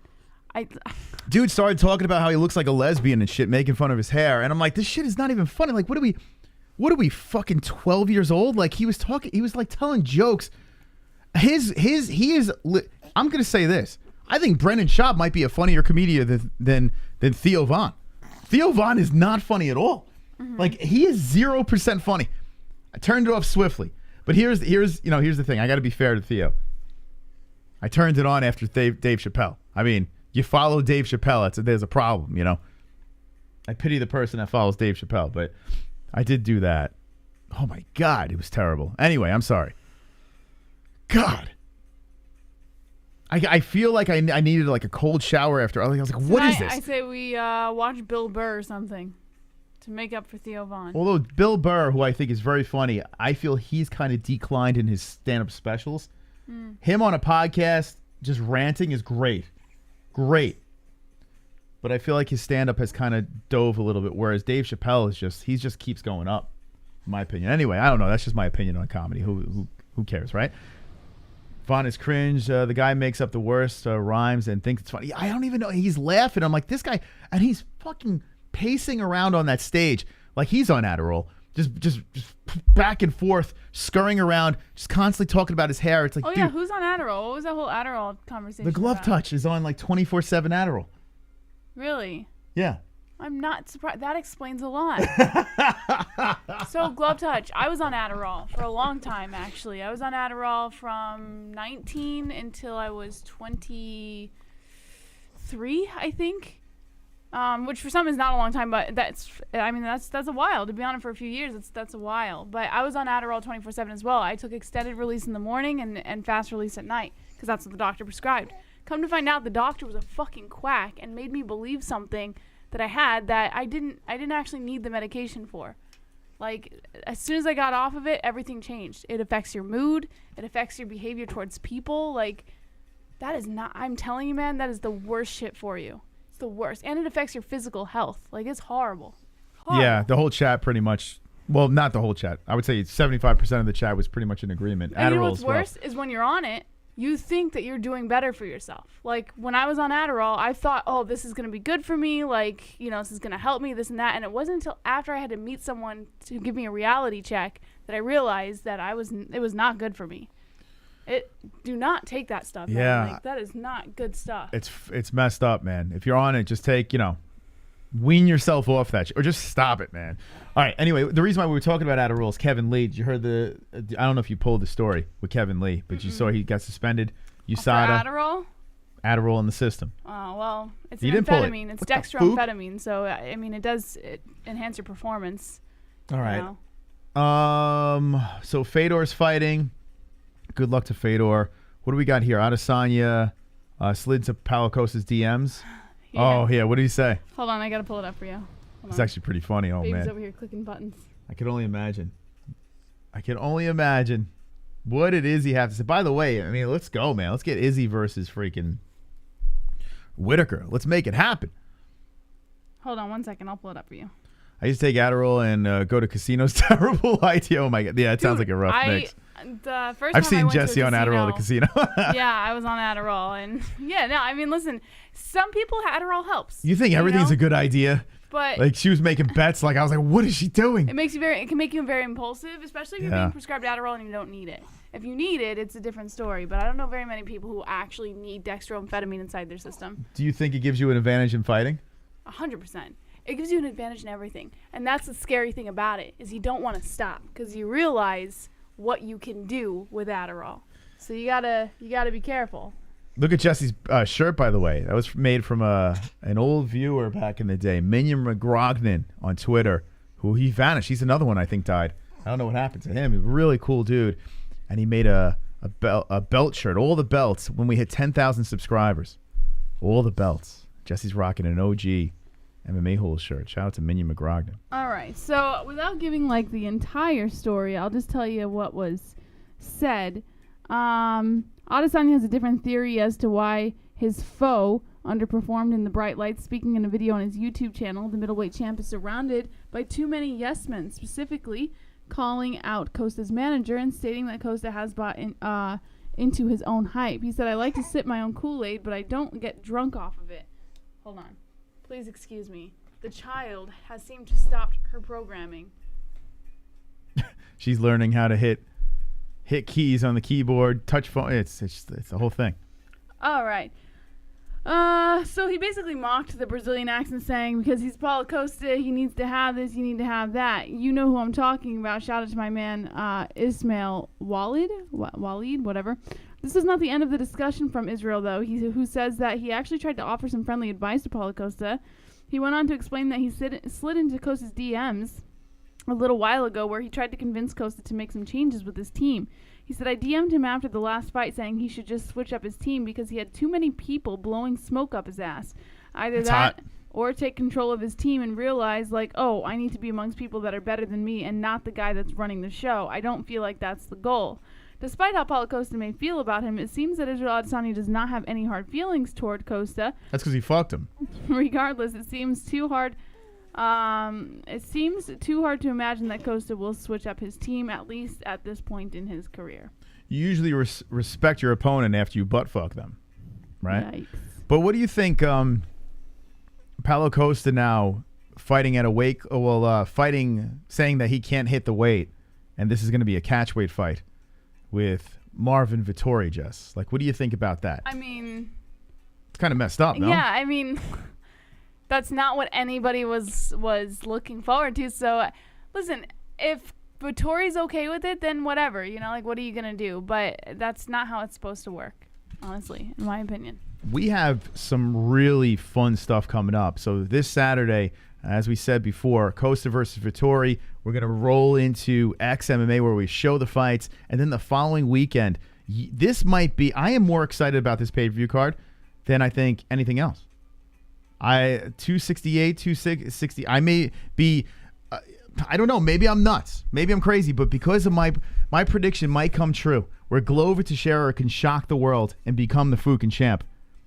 You got Jan versus Sandhagen, Makhachev versus Dan Hooker, Volkov versus Tabora. Which, I mean, let's be honest here. Tabora's moving up. Volkov's in this weird limbo. Khamzat Chimaev returning against Li Jing Liang. Magomed Ankalev versus Volkan Ozdemir.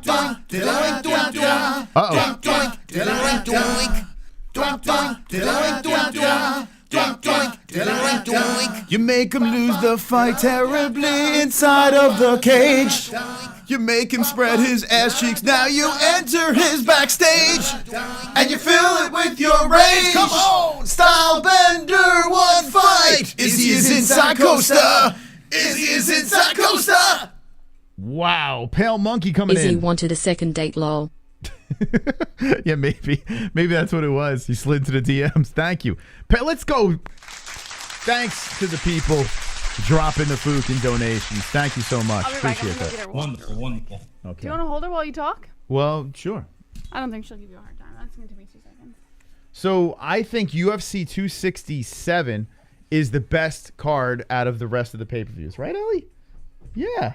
I honestly believe it's the best card. I love this card. Love it. And it ends with Glover Teixeira getting a shot super old against super old Jan Blachowicz. But Jan Blachowicz he's some guy that's making people think, holy crap, maybe we look past a man that's actually pretty damn good on a nice little win streak. Glover Teixeira, I made a prediction that people all discredited.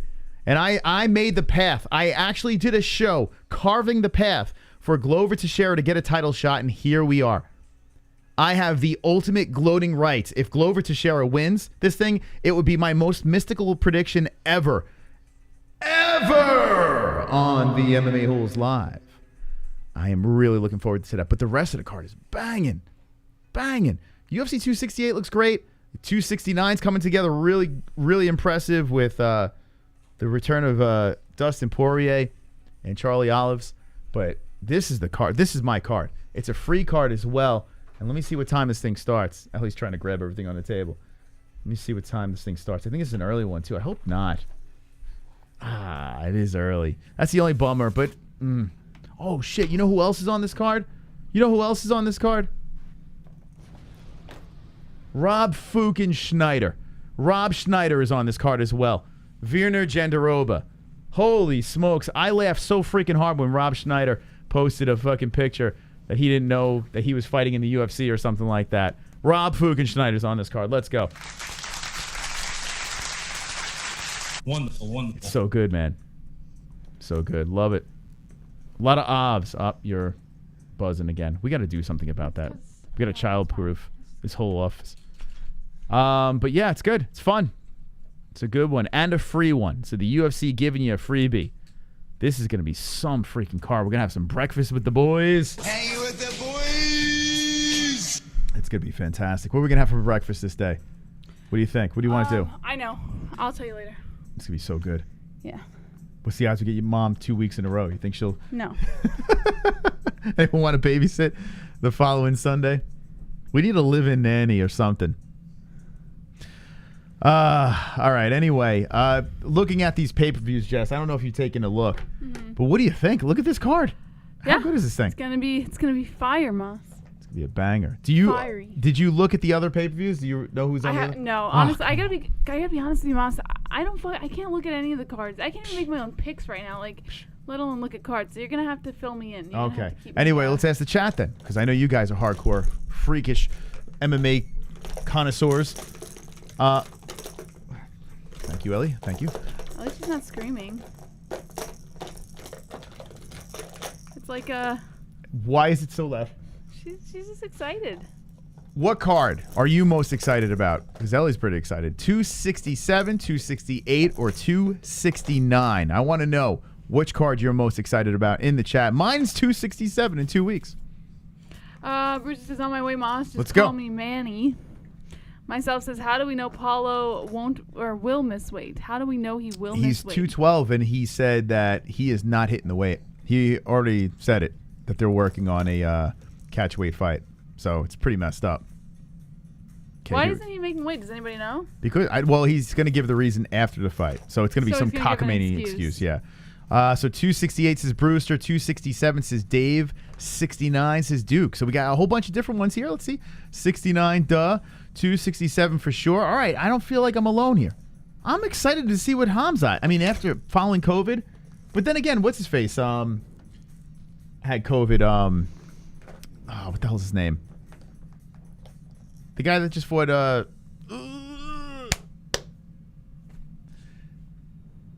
Miller. Jim Miller. I knew I had to pull that out of my head. He just had COVID and he looked great. You know? Did he? Yeah. So, I mean, KHAMZAT Chimaev, though, is coughing up blood and stuff. He's got a tough opponent over here. This fight is... I'm so excited. I like both of these guys. You know? I'm into both of these guys. Ji Ling Yang. I can't see... Today I'm having trouble. Say this guy's name here, Jess. Say our guest's name. Chow? No. It's Caio. Caio Uruguay? Uruguay, yeah, there you go. But I was having problems with the last name, too. I felt so bad. Really nice guy. Did you catch what he had to say? No, Mas. No show on the background? No. When I am not here... Okay, we don't need an explanation.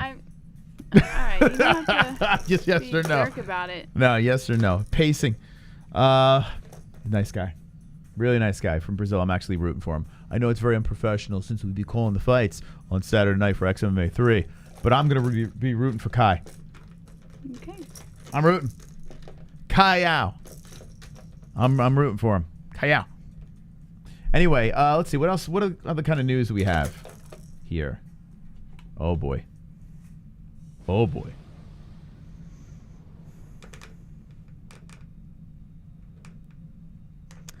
UFC vet was hospitalized, according to Jesse Holland of MMA Mania, with severe pain, saying, "Please send me good vibes." A longtime UFC flyweight contender Jessica Ai, currently ranked number 8 at 125 pounds, has been forced to withdraw from her Andrea Lee fight at the upcoming UFC Vegas 42 Holloway vs. Rodriguez event on November 13th at Apex in Las Vegas, Nevada. She said, "Sunday I was admitted to the hospital with severe pain so bad that I could barely stand or not cry. They are still running tests, and it looks like we have a clear diagnosis that I will share soon, but I will be spending a few days in the hospital. My team and I have decided to pop in this fight and focus on my health. There has been struggling for a year, and it's my top priority. I already lost my gallbladder. I don't plan to lose anymore." Wonderful, wonderful. She even bores me in the news. That IZZY Dono explains why Costa can't make weight. The dude can't cut those last 3 gallons he gained during that sexual assault. Thank you, Kainoto. Appreciate it. Yeah, even Jessica I in the news is boring. Shit. I'm going to look over the MMA news over here. Let's see if we can pull anything that dropped recently. I feel like these stories are a little stale. Let's see. Let's see what we got here. Oops, wrong. God damn it. Damn it, Jim. So on the MMA-Holes.com, you click on the news over here, and it takes you to some stories. Let's see what we got over here. Anything that sticks out. Got Jesse. When's Jessie Jess fighting? Is it on this card? Oh, yeah, that's right. She's the Oh, she could be the co-main if Costa falls off. She's 3 fights from the top. Do you think they're feeding Jessica Rose Clark? Do you feel like they're feeding her winnable fights? Is that what's going on here? Right? Jocelyn Edwards. Not too much UFC experience. What, 2 fights? Yeah. Well, a win, a loss. You know, Jessica's coming off this win over here. Sarah Alpar, which she was clearly better than. Right? You think they're just like, because she's like easy on the eye, so they're just throwing her fighters that she could beat? Maybe. Maybe? Yeah, I don't know. Honestly, like, I don't think they care too much about Jessie Jess. I think they do. I think they know her Instagram's booming right now, and they're like, okay, let's keep her on the roster. All right, so let's see what we got here. Let's go through the MMA news. Let's see if there's anything that stands out. Sean O'Connell, nobody else is going to pay Kayla Harrison what the PFL is paying her. Yeah, I mean, she keeps on winning the millies. He's right. Right? Why would Kayla Harrison leave PFL? Like, everyone's like, fight Cyborg, fight Nunes. But she's winning the millies plus whatever purses they're paying her throughout the year. Easy wins over and over again. By the way, PFL, Jess, did you know PFL is finishing up? But it's actually a fairly decent card. It's fun. I did not know that. Yeah, look at this. Chris Wade He's got a shot at gold, man. I thought Chris Wade was donezo, to be honest. I mean, listen, it's not a layup, but Chris Wade's got this Mavlid Haibulov, who is undefeated. Now, listen, he should be an underdog in this fight, but he's got a chance for the millie. What is he? There's no odds on this yet. Magomed Shaparov versus Ray Cooper III. Un fuego! So next Wednesday, we'll be doing a Fight Buddies. Carlos Jr. on the card. Omari Akhmedov, former UFC fighter, on the card. Julia Budd. Capolozzi on the card. So a couple of names that stick out. But yeah, the main stuff here, the main card's fire. Might just react to the fucking main card, to be honest. Maybe late prelims and going into the main. Oh, Clarissa Shields is on the card too. Look, she's fighting again, her second fight. So she's going to make her second MMA fight. What do you think, Jess? Another win for Clarissa T-Rex? Yeah, I'm going to say yes. Another win. I don't know about this. This girl's only 21. Oh, boy. Well, she got wins. So, okay. So a girl that's actually like an established boxer who has moved over to the MMA game. They gave her a 21-year-old 2-0 MMA fighter. Did she have any submissions? Nope. Okay. All right, what else we got over here? Anything worthwhile in the news? Why? I don't know. You don't want to read it anymore. I don't know. I feel like they're a little dated. But all right, guys, let's see what else we got. It's up to you. Let's see. Joanna Jędrzejczyk. Oh, hello. When the hell was the last time she fought? What'd she got? They're complaining about her spot in the rankings, so she's just saying she doesn't give a fuck for them to take her place. What? She said take my place? Is she just like ducking out? Like what's going on? No, she's just saying she doesn't care that you guys are complaining about her spot in the rankings. Okay. If she doesn't care about that, then I don't care about the story, I guess. Ellie doesn't care either. Let's see. Alexander Hernandez. My God, we're scraping. What do we got with Alexander? He's open to a Paddy Pimblett matchup to cap off 2021 after his last win. I saw Pimblett's got a fight, but I did see that he was going back and forth with that young guy that's pretty good. With McKinney, I think his name is. Let's see. Paddy, the baddie. It was a back and forth. Let's see. Where is it?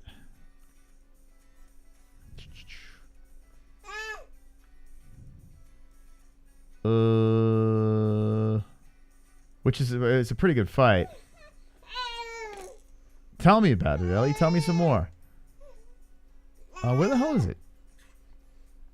Where was this McKinney? Terrence McKinney. Here we go.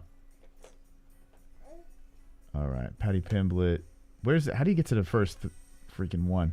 So a lot of nonsense here. All right, here we go. All right, here we go, Jess. This is the thread I was talking about. So Terrence McKinney. Someone asked him about Paddy Pimblett.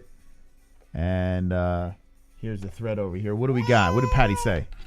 He said, "Funny, isn't it, lad? My name's on everyone's lips while I'm sat like this in Tenerife." Okay. Okay.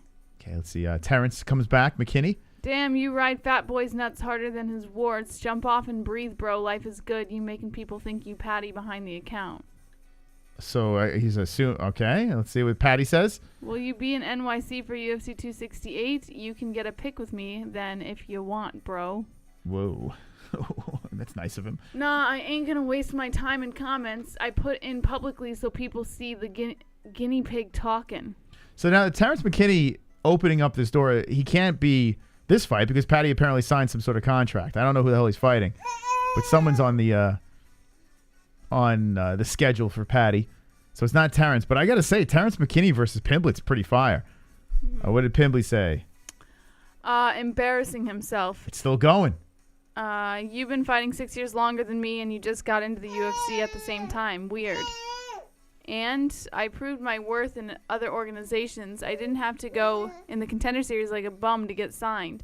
I got signed off my own back, off my own name. I didn't have to get knocked out on the Contender Series to get signed. Ooh, it's getting heated. It's getting heated now. In Cage Warriors, that's like me hanging an LFA in for 7 years." Oh boy, Jess, it's getting hot. I turned down the UFC twice while you had to get knocked out worldwide television, and everyone feels sorry for you to even get signed. Don't ever compare LFA to the biggest organization in Europe either. Okay, who do you think got the exchange on that one? Patty. Think Patty won? Would you like to see that fight? McKinney, Patty Pimblett? I could give two shits, honestly. You could give two shits. What do you care about? I'd rather see Patty Pimblett versus Alex Hernandez. I think that's a good matchup. Really? Yeah. But Terrence McKinney's a freaking stud, man. No, I think Hernandez is an awesome matchup. Yeah, but Hernandez is, I mean, he came off that last win, but I don't know, man. Guy's kind of a bum, no? No. Yes. No. The guy's not that good. He's a good striker. Yeah, but I mean, it could be an interesting fight. I guess I would favor Pimblett a little bit more. But McKinney makes it a lot tougher. I don't know. What would you rather see in the chat? Or do you even care? Maybe you don't even care. Eddie says, will Patty's chin make it through another fight? Of course. I mean, McKinney could put his lights out. Patty Pimblett versus Tony Ferguson, says Adam. Brewster says, Kamen Rider, I agree, total BS. Sheeta says, MMA never stops, keeps going on and going. Brewster says, Paulo Costa, Marvin Vettori verbally agreed to 195-pound catchweight fight at UFC Vegas 41. Trace Hart says, Ellie said dad during her diaper change. Eddie Machete says that kid just isn't technical like that. He's going to get KO'd eventually. Yeah, a guy like Terrence McKinney, I think, could do it. I really do. This guy's he's been on a roll. Anyway, if you haven't done so, check it out at the MMA-Holes. We put a tweet out for tonight's show. Give it a retweet. Give this tweet over here a retweet. Be wonderful, wonderful. Help spread the word. Spread the AIDS, spread the legs. And check out the Kai interview that we had earlier, XMMA 3. It was a fun time hanging with them, getting to know him a little bit.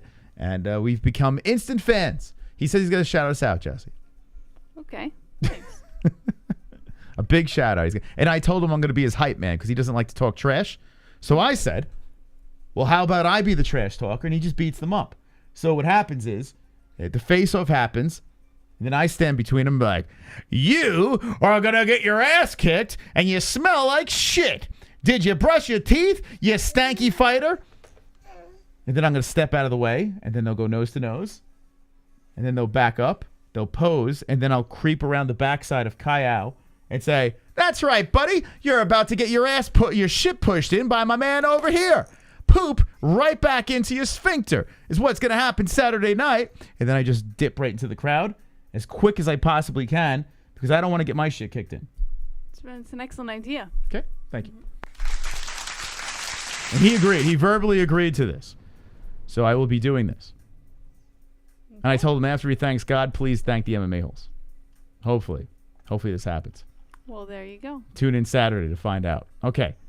What else we got here?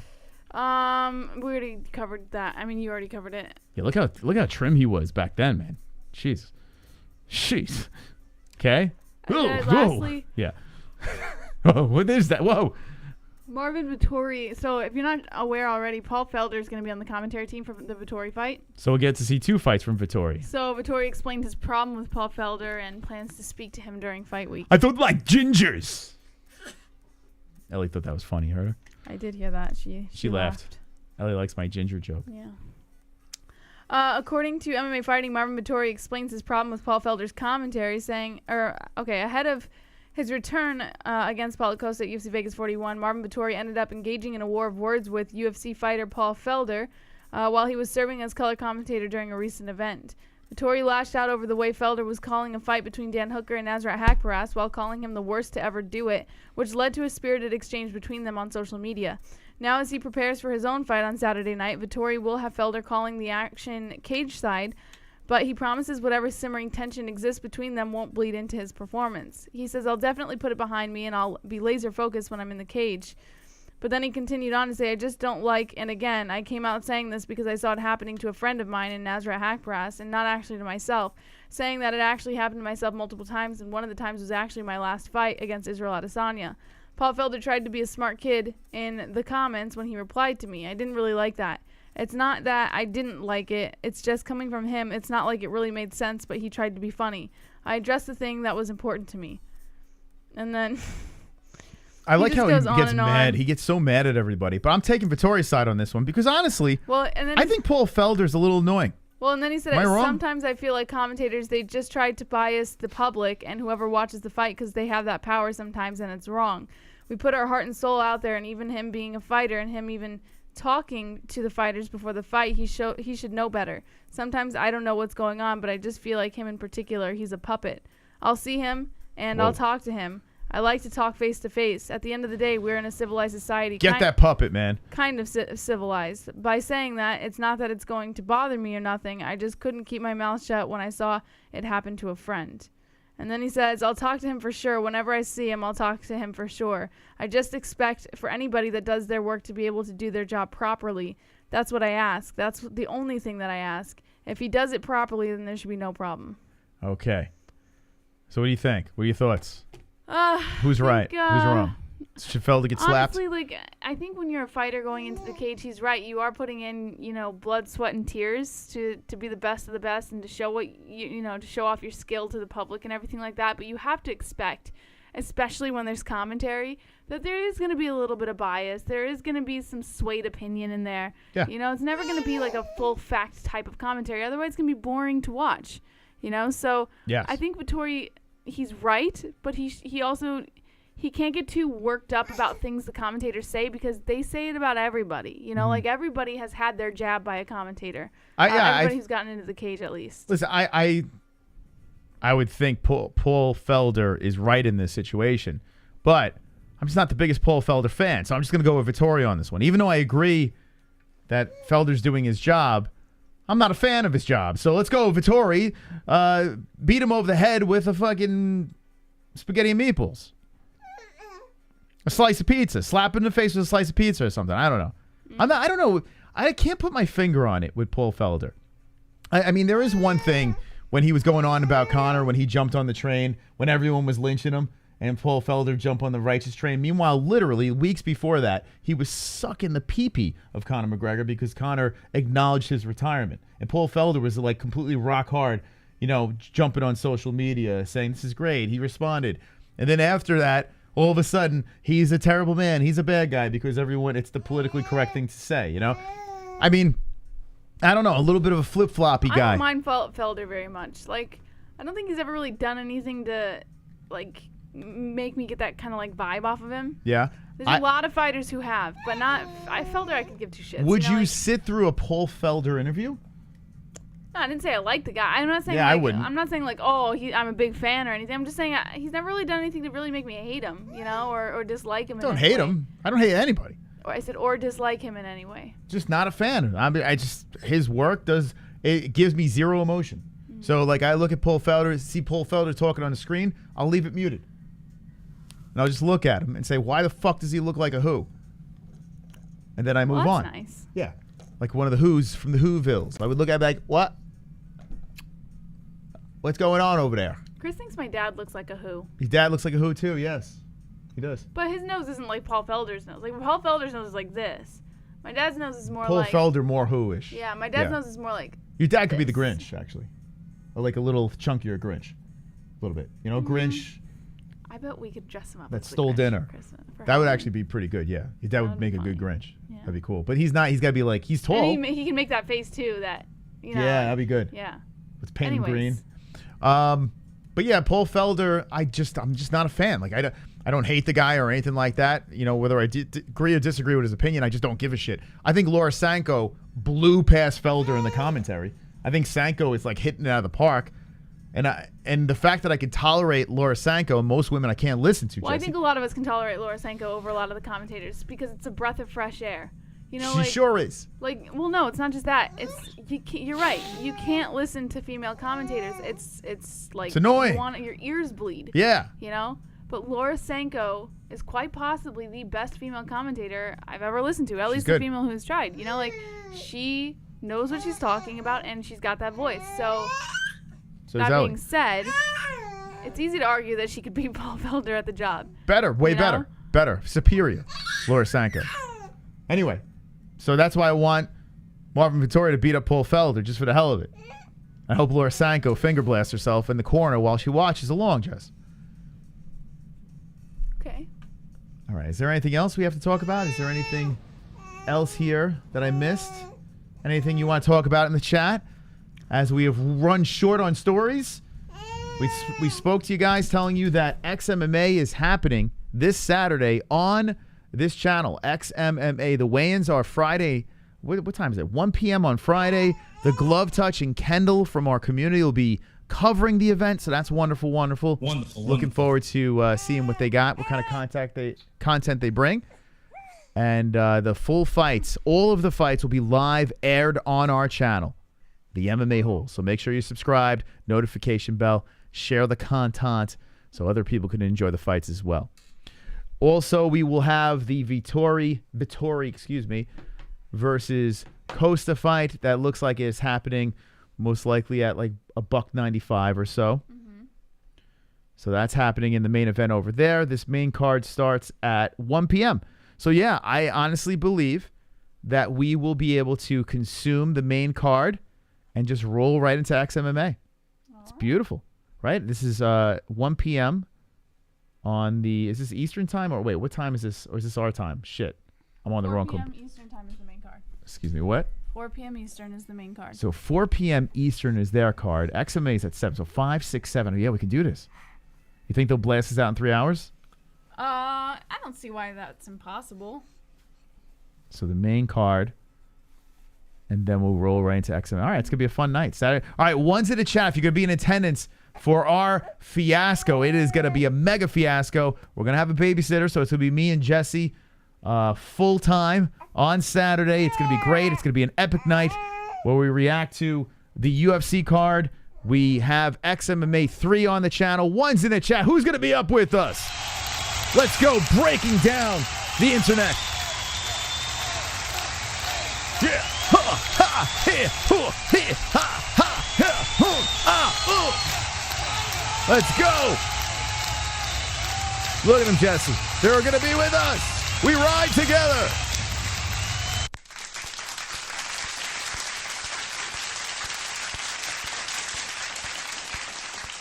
All right. What time? We just said it. We literally just... All right, we'll say it again. We'll say it again. It's starting at 4 p.m. our time. This over here, the UFC event, right? So that'd be 1 p.m. Eastern time, correct? Wait, no, wait. 1, 2, 3, 4. Wait. 2, 3, 4. Yeah, so correct. Okay. It's the UFC card. All right, so 4 Eastern is the UFC card. 7 Eastern is the XMMA event. That's right. Okay, so there you go. There's the times, okay? Don't make us repeat it again because time zones confuse us. It's just too much thinking. Too much fucking thinking, man. You expect the world from us. Go give XMMA.tv a follow as well. Tell them the MMA-Holes sent you. Pretty stacked up card. The return of John Dotson and Cody Gibson. Fights on our channel. Doesn't get any better than that. Okay. Let me just make sure I didn't miss anything in the news over here. See if any breaking stories happened. Let me know in the chat if there's anything you want to talk about, and then we are going to retire and see you on Friday night on this channel, Fukin' Off on a Friday. A lot of Costa versus Vettori stuff.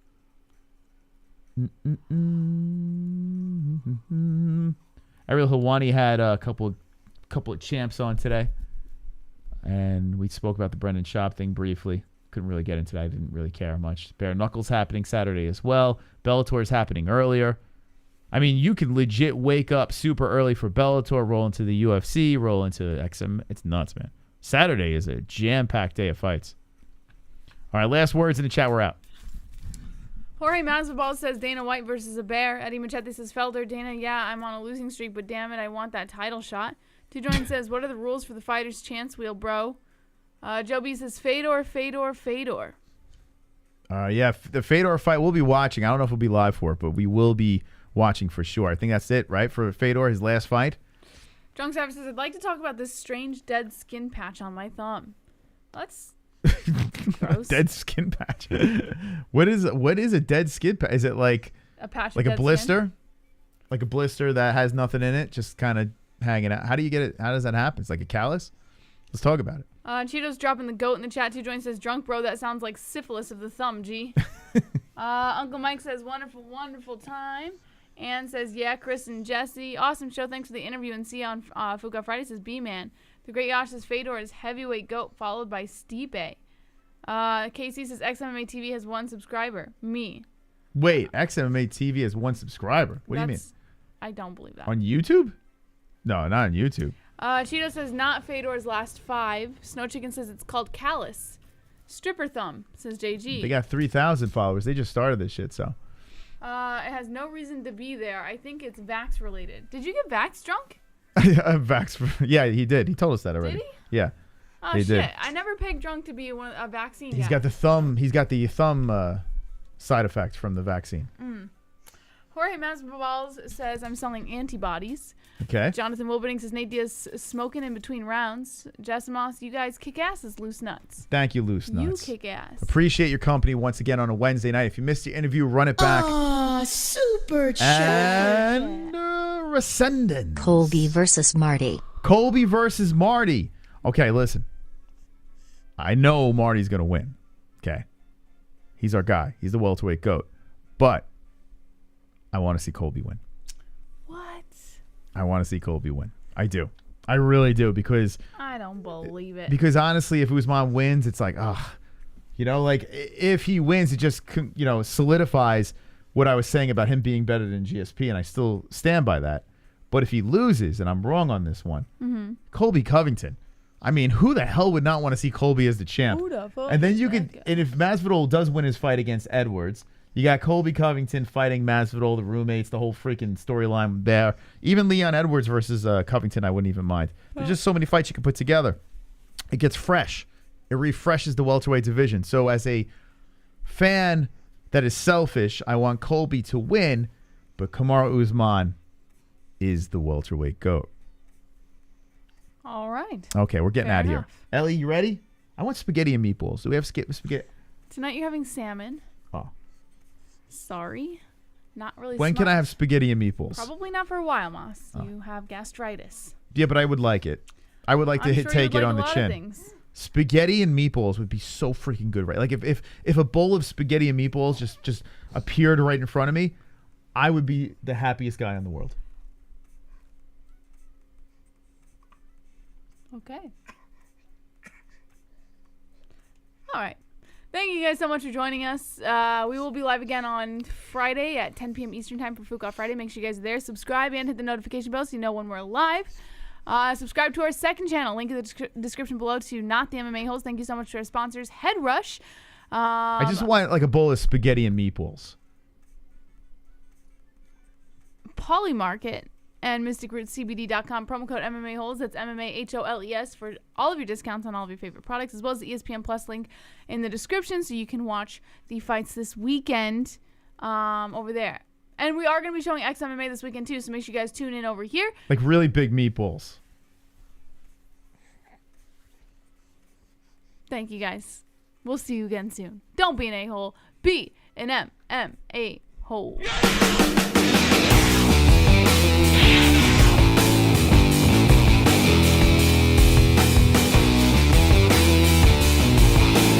Can someone just order me some spaghetti and meatballs? All right, enough of the people.